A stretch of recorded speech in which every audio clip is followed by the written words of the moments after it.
E nesse tempo todo eu frequentava a igreja, mas eu tinha uma revolta muito grande dentro de mim. Eu não conseguia entender por que que Deus tinha feito as pessoas para morrer. Eu era muito revoltada com essa história de nascer para morrer. E aí tô lá na igreja, frequentando a igreja, daí a gente casou, aí tivemos o primeiro filho, aí mudamos para uma outra igreja, e essa revolta dentro de mim, né, de por que que eu nasci para morrer? Fora as questões mal resolvidas que estavam aí na minha vida de jovem também, né? Porque eu casei com 23 anos. Uhum. E 2 anos depois nós tivemos o nosso primeiro filho, e chegou uma época que eu era membro de igreja, a gente contribuía com o dízimo, tudo bonitinho, o que era exigido do membro de igreja.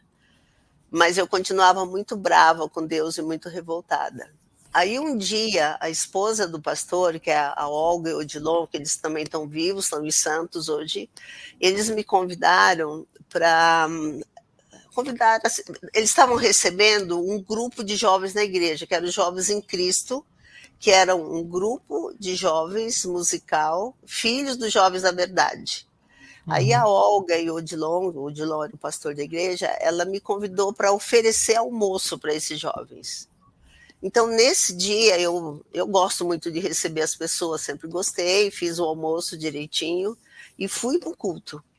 Nesse culto da manhã, que quem pregou foi o Naaman. Não foi o Naaman, foi o Edu. O Edu pregou sobre o homem que tinha a mão mirrada, e nesse sermão do Edu eu me converti. Aí eu entendi que Jesus era o meu salvador, que ele era o meu redentor, e que eu não estava só com a mão mirrada, eu estava com a vida toda mirrada. E foi um dia, gente, que para mim fantástico, eu nunca vou esquecer, foi dia 17 de dezembro de 1973, foi um dia, eu contei isso ontem lá no nosso grupo, na nossa reunião, né, que eu levantei de um jeito e fui dormir do outro. E aí minha vida virou de cabeça para baixo de novo, internamente. Eu acho que fora não, porque eu sempre fui certinha.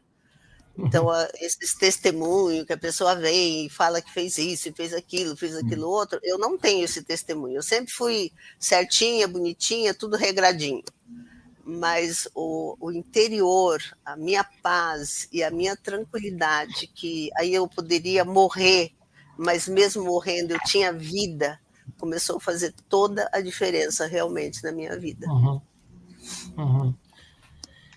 A sua vida virou de cabeça para cima, então, me parece, né, Esther? Foi. Foi uma mudança, assim, sei lá, eu não enxergava vizinho, eu não enxergava o outro. De repente, eu comecei a ver as pessoas, eu comecei a enxergar os meus vizinhos, e eu comecei a perceber algumas raivas que eu tinha, tudo em função dessa experiência de entender a redenção que tem no Calvário.